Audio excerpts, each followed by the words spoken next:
Walang gatas ang mother nila, kaya kawawa naman sila. Kailangan ko silang didihin. Ayan. Grabe ang kukulit. Nag-aagawan sila palagi. Ayan o. Oo. Oo. Masakit sila mangalmot eh. Kaya ganyan na lang muna. Exercise din nila. Wait. Nag-aagawan. Ow! Hindi pa kasi pwedeng putulan yung mga kuko kasi masyado pa silang maliliit. Minsan hinahawakan ko sila kaso may sugat yung aking kamay.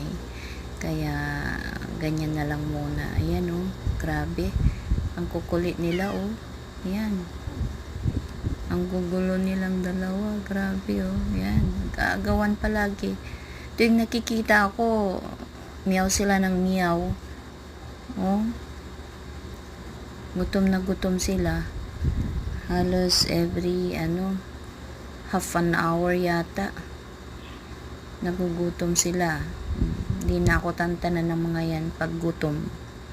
Kailangan may padede. Yan oh. Nakakatuwa.